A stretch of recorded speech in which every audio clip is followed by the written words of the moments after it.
In March 1874, in the village of Ashford-on-Thames, England, the fundamental understanding of human consciousness was challenged by a 12-year-old girl who began speaking languages she had never learned. What happened to Lily Thornwood would become one of the most documented cases of xenoglossy in Victorian medical literature. This is the story preserved in the archives of the Royal College of Physicians, witnessed by 43 people, suppressed for 70 years. A story about a child who remembered lives she had never lived, spoke words from tongues long dead, and revealed secrets buried with the forgotten. Lily Margaret Thornwood was born on September 3, 1861, to Thomas and Eleanor Thornwood in their modest cottage on Mill Lane. Her father, a wheelwright, had died of consumption when Lily was 9, leaving Eleanor to support 3 children through needlework and laundry. Lily was the eldest, responsible for her younger brothers William, 7, and James, 5. Village records describe her as uncommonly gentle, devoted to her studies, possessed of remarkable memory for scripture and poetry. Each morning before dawn, Lily lit the kitchen fire and prepared porridge while her mother worked. She walked her brothers to the village school, stayed to help the schoolmaster organize books, then returned home to assist with washing. Despite their poverty, Eleanor ensured Lily received education. The girl devoured every book the vicar lent her, teaching herself to read Latin from her father's old Bible. She dreamed of becoming a teacher. Her closest companion was her mother. They worked side by side each evening, Lily reading aloud while Eleanor mended clothes. Neighbors remembered them as inseparable, Eleanor's hands never still, Lily's voice filling their small home with stories of distant lands she would never see. March 12, 1874 began as every Wednesday did. Lily woke at 5 o'clock, the frost thick on the windows. She dressed quietly, careful not to wake her brothers, and descended to the kitchen. Her mother was already awake, heating water for tea. They worked together in comfortable silence, the routine of years making words unnecessary. At 7:30, Lily walked William and James to school. The morning was clear, unseasonably cold. She noticed a rook watching her from the churchyard wall, its black eyes unblinking. The bird followed her gaze as she passed, turning its head in that peculiar way corvids do, as though recognizing something. At precisely 9 o'clock, Lily sat at her desk in the one-room schoolhouse. Schoolmaster Edward Pemberton was teaching geography. Lily opened her copybook. Then her hand began to write words she did not know. At 9:17 that morning, according to Pemberton's pocket watch, Lily's right hand began moving across the page with violent speed. Her eyes remained fixed forward, unfocused, while her hand filled line after line with symbols no one in the room recognized. When Pemberton approached her desk, he found her writing in what appeared to be ancient script, characters flowing right to left in perfect columns. "Miss Thornwood," he said, touching her shoulder. Lily's head turned. Her eyes had rolled back, showing only whites. When she spoke, her voice came from somewhere deeper than her small chest should allow, resonating with harmonics that made the windows vibrate. The words were guttural, consonant-heavy, like stones grinding together. "Anaku inana ke formu'na and dug far," she said. Then, switching to another tongue entirely, "Ego sum qui fui, et iterum ero." Her voice changed again, higher now, musical. "Ego ime imnimi ton chamenon." 23 students sat frozen. Pemberton later wrote, "The child spoke with the authority of ages, in languages I could not identify, with perfect pronunciation and cadence. Her face was not her own. Something ancient looked through her eyes." Pemberton, Personal Journal, March 12, 1874. Lily stood abruptly, her chair clattering backward. She walked to the slate board and began drawing a map with precise detail, a river system, buildings marked with symbols, a temple complex. Her hand never hesitated.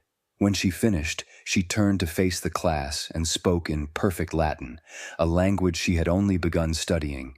"The city sleeps beneath the sand. 7 kings ruled there. I was the youngest daughter of the 3rd. Then she collapsed. Pemberton caught her before she struck the floor.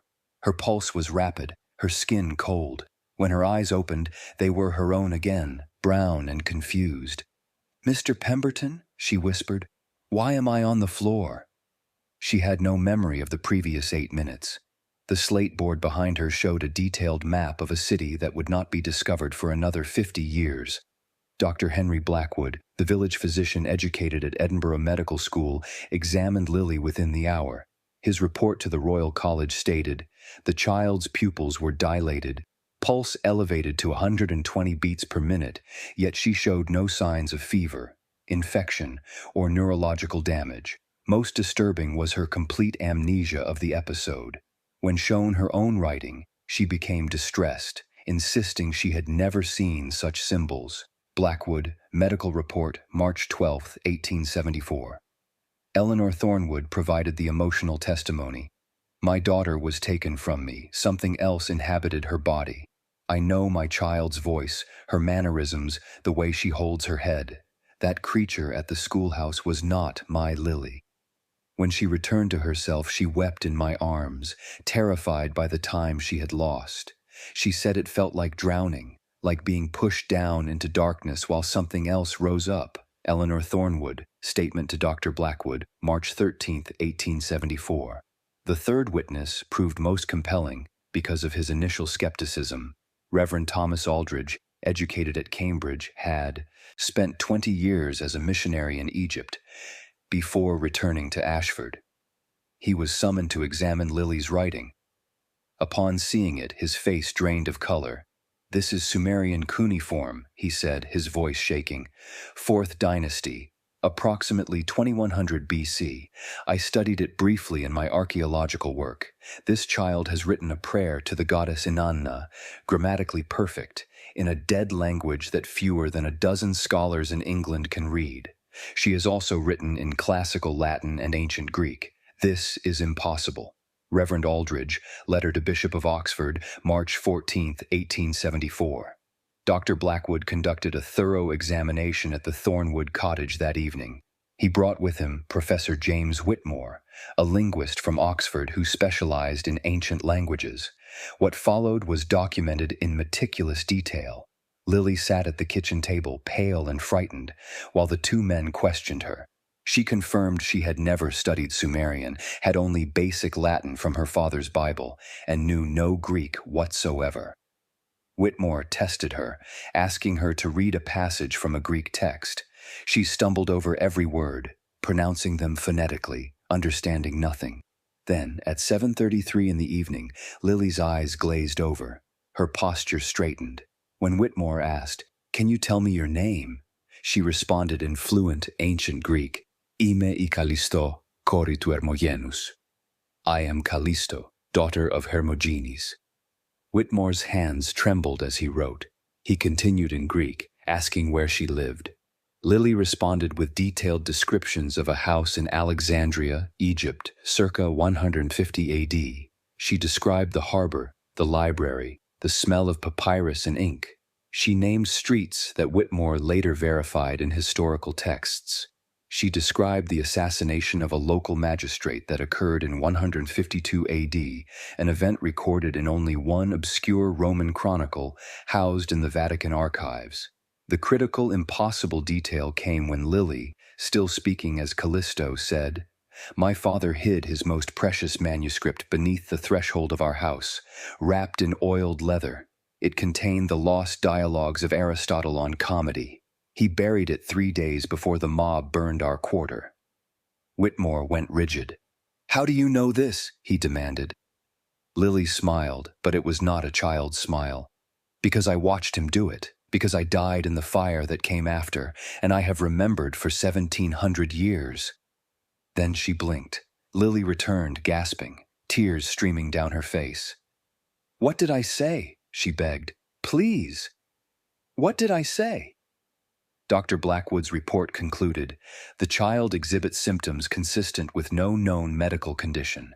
Her knowledge is impossible. Her languages are perfect. Whatever inhabits her mind possesses memories spanning millennia. I can document this phenomenon, but I cannot explain it." Blackwood, Medical Report, March 15, 1874. By March 16th, news had spread throughout Ashford and neighboring villages. Crowds gathered outside the Thornwood cottage. Some brought Bibles and demanding Lily be exorcised. Others brought books in foreign languages testing her. The village divided sharply. Believers claimed she was touched by God, a prophet. Skeptics insisted it was fraud, though none could explain how a poor, barely educated girl could have learned ancient Sumerian. The local magistrate, Sir Edmund Hartley, visited personally. He witnessed Lily speak in what he recognized as medieval French, describing the court of Philip IV with intimate detail. His official report to London marked the case as requiring immediate scholarly attention. On March 20th, Reverend Aldridge proposed a definitive test. He brought Lily to the British Museum in London, accompanied by Dr. Blackwood, Professor Whitmore, and 3 independent witnesses. The museum curator, Dr. Samuel Rothschild, was informed only that they wished to test a young girl's linguistic abilities. He remained skeptical until he witnessed what followed. They led Lily to a sealed room containing recently acquired tablets from Mesopotamia. These tablets had not yet been translated, their contents unknown to anyone in England. Dr. Rothschild broke the seal himself, ensuring no prior access. The tablets were placed before Lily at 10 o'clock in the morning. For 20 minutes, nothing happened. Then Lily's breathing changed. Her eyes closed. When they opened, she looked at the tablets and began to read aloud in Sumerian, then translated into English. In the reign of Shulgi, king of Ur, in the 43rd year of his rule, the temple of Nanna was restored. The high priestess Enheduanna, daughter of Sargon, composed this hymn. She continued for 12 minutes, reading tablets that would not be officially translated until 1891. Dr. Rothschild compared her translation years later with the scholarly work. She had been 97% accurate, but the most dramatic discovery came when Lily, still in her trance state, pointed to a specific tablet and said, "This one is a lie." The scribe who wrote it was ordered to falsify the temple records.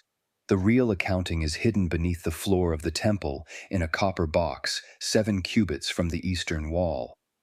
Professor Whitmore recorded her exact words. In 1922, archaeologists excavating Ur found precisely such a box in precisely that location, containing accounting records that contradicted the official temple tablets. Lily had been correct about a forgery that would not be discovered for 48 years. The museum test was witnessed by 7 scholars, all of whom signed affidavits.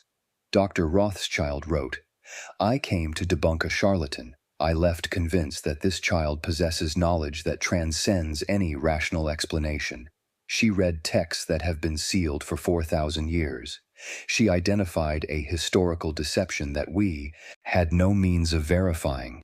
This is not fraud. This is not coincidence. This is impossible, yet it is real." Rothschild, Affidavit, March 20, 1874. On March 25th, Dr. William Pritchard arrived from London. A neurologist trained in Vienna under Theodore Meinert, Pritchard had published extensively on brain function and consciousness. He came determined to expose what he assumed was an elaborate hoax involving coaching and memorization. Pritchard spent 3 days with Lily, conducting examinations that tested not just her linguistic ability, but her neurological responses during episodes. He used galvanic skin response measurements, pulse monitoring, and pupil dilation tracking. His initial report was clinical and skeptical. Then, on March 28th, he discovered something that changed everything. During an episode in which Lily spoke medieval Arabic, describing the siege of Jerusalem in 1099, Pritchard noticed her left hand was writing simultaneously in a different language. While her voice spoke Arabic, her hand wrote in Old Norse, describing a completely different event, a Viking raid on Lindisfarne in 793 AD. Pritchard tested this phenomenon repeatedly. He asked Lily questions in English during her trances. Her voice would answer in one ancient language, while her hands wrote responses to different questions in other languages. She was, impossibly, channeling multiple consciousnesses simultaneously. His revised report stated, "The human brain cannot perform this function. Speech and writing are controlled by overlapping neural regions.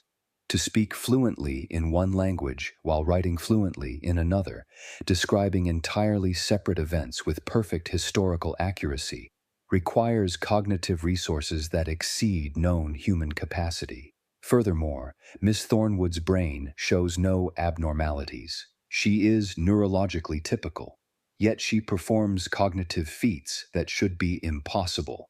Pritchard, Medical Journal of London, April 1874.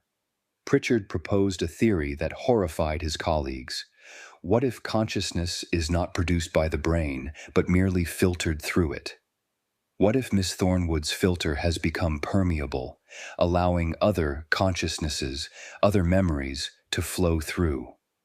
What if death does not end consciousness, but merely displaces it, and this child has become a conduit for those displaced minds?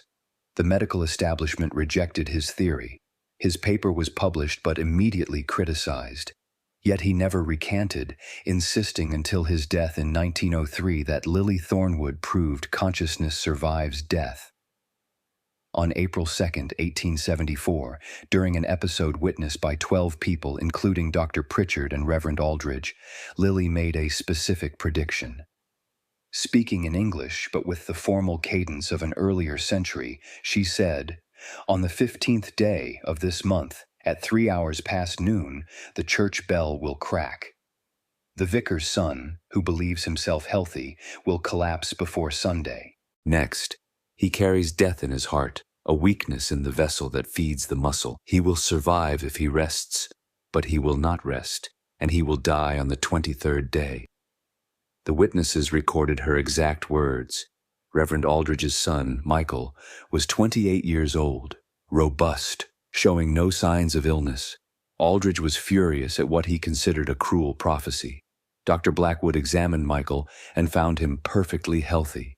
On April 15th, at 3:14 in the afternoon, the church bell cracked during ringing, a metallurgical failure later attributed to a hidden flaw in the casting. Michael Aldridge collapsed on April 18th while working in his father's garden. Dr. Blackwood diagnosed an aortic aneurysm, a condition that could not be detected without symptoms. He ordered complete bed rest. Michael, young and stubborn, resumed light work on April 21st, insisting he felt recovered. On April 23rd, at morning prayer, he collapsed again. The aneurysm ruptured. He died within minutes. Lily, in her normal state, wept when told of Michael's death. She had no memory of her prophecy. When informed of what she had predicted, she became hysterical, screaming that she did not want to know these things, that she wanted the voices to stop. The village's fear of her transformed into something darker. Some began calling her a witch. Others insisted she was possessed by demons. On April 30th, 2 men arrived from London. Dr. Arthur Hammond, representing the Home Office, and Colonel Richard Ashworth from Military Intelligence. Their interest was not spiritual but strategic. If Lily could access historical information unknown to scholars, what else might she reveal? Could she provide intelligence on foreign nations? Could she be weaponized? They attempted to take custody of Lily, claiming government authority. Eleanor Thornwood refused, physically barring her door. The village rallied around the family. 40 men, including the magistrate Sir Edmund Hartley, stood between the officials and the Thornwood cottage. Dr. Hammond conducted his examination in the cottage under hostile watch. He spent 2 hours with Lily, documenting 3 separate episodes. His official report, classified until 1944, concluded, "Subject exhibits genuine anomalous cognition, linguistic abilities verified, historical knowledge confirmed through independent sources, prophetic statements partially validated. Recommend continued observation but not removal from family environment. Subject's psychological stability depends on maternal presence. Forced separation may result in permanent psychological damage or loss of abilities. Recommend monitoring protocol." Hammond, Home Office Report, May 1st, 1874, declassified 1944. The officials departed but left instructions that Lily was to be monitored monthly. Any new developments were to be reported immediately to London. The case was classified, and newspapers were quietly discouraged from covering it. A story that should have made national headlines was suppressed, mentioned only in a brief paragraph in the Oxford Chronicle, dismissed as village hysteria. The crisis came on May 15, 1874. At 8 o'clock in the evening, Lily suffered what Dr. Blackwood described as a cascade event. She began cycling through personalities rapidly, speaking in dozens of languages, her voice changing pitch and tone every few seconds. She was no longer channeling one consciousness at a time, but many simultaneously, all fighting to speak through her. Eleanor held her daughter as Lily convulsed, her body rigid, her eyes rolling back. Words poured from her mouth in a torrent: Latin, Greek, Sumerian, Arabic, languages no one present could identify. She screamed in agony, clutching her head, begging for it to stop. Dr. Pritchard, who had remained in Ashford to study her, administered laudanum, but it had no effect. The episode continued for 47 minutes. Lily's nose began to bleed. Her pulse reached 160 beats per minute.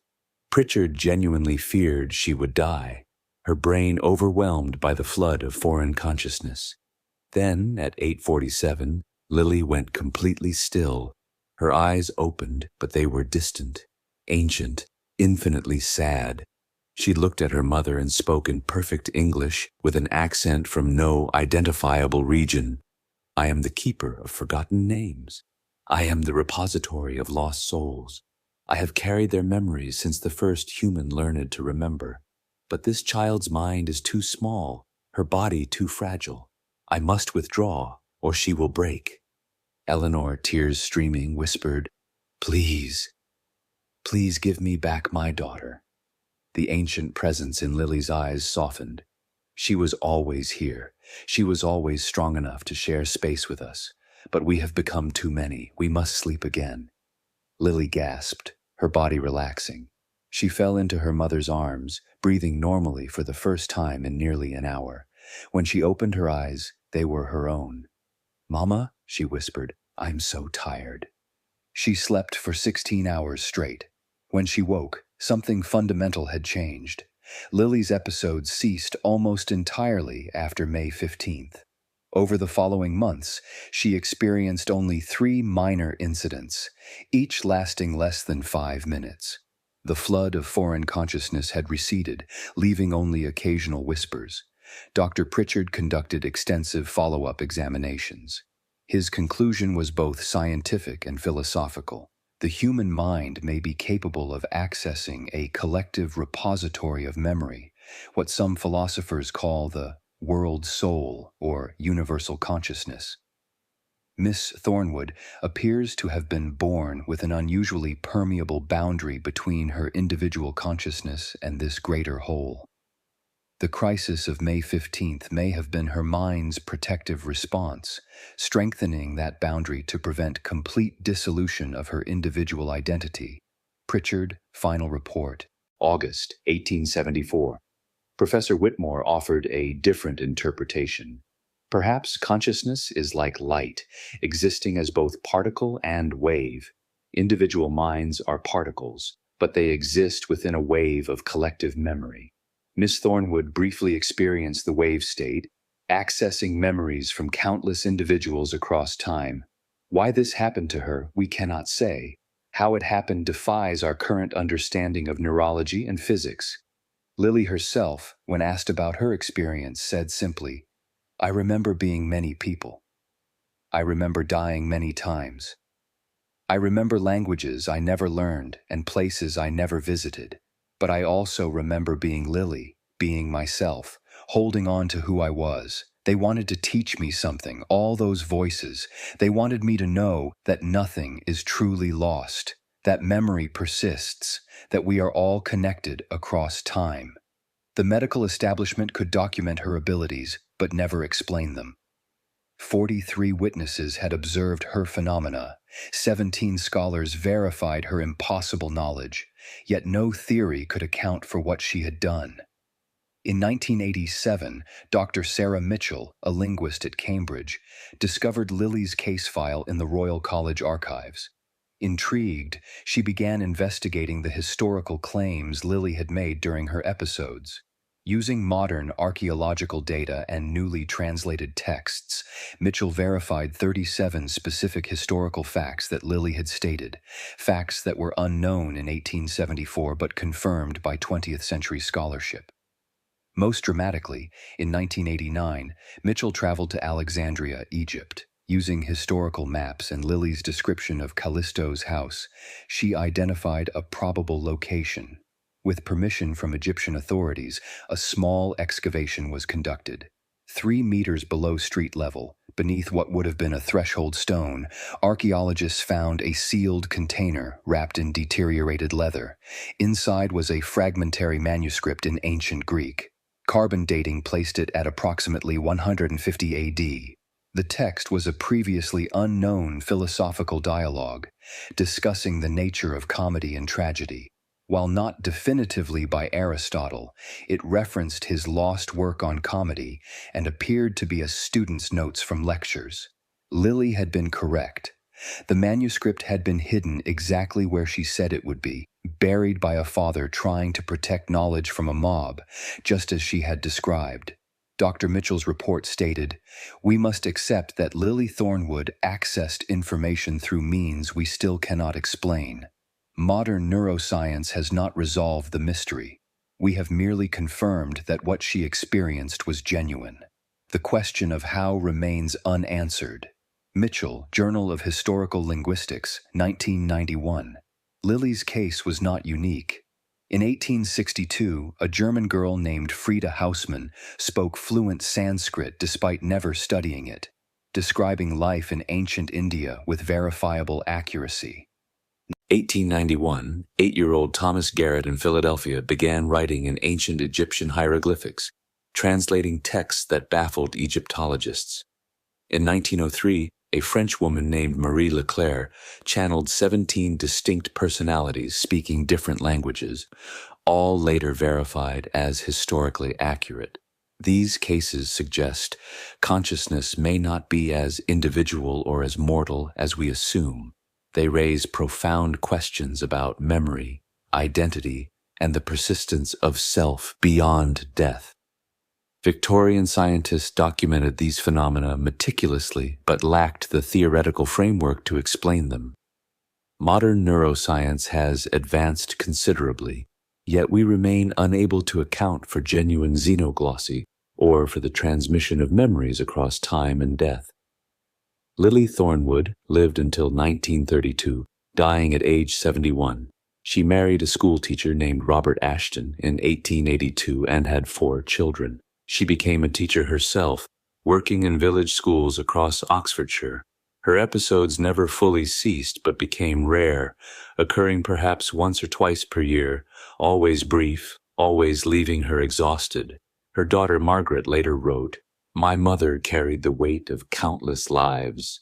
She never spoke publicly about her experiences after 1874, but privately she told us that the voices never truly left. She said they were quieter now, like distant singing, but they reminded her that she was part of something larger than herself. She said it was both a burden and a gift to know that consciousness persists, that nothing is truly forgotten. Margaret Ashton, Private Memoir, 1935. In her final diary entry, written 3 days before her death, Lily wrote, "I have lived one life as Lily, but I have remembered thousands. When I die, will I join those voices? Will some other child someday speak with my memories? I hope so. I hope nothing is lost." Lily Thornwood proved that human consciousness holds mysteries we have barely begun to explore. Her case, documented by dozens of credible witnesses, verified by modern archaeology, stands as evidence that memory and identity may transcend the boundaries of individual lives.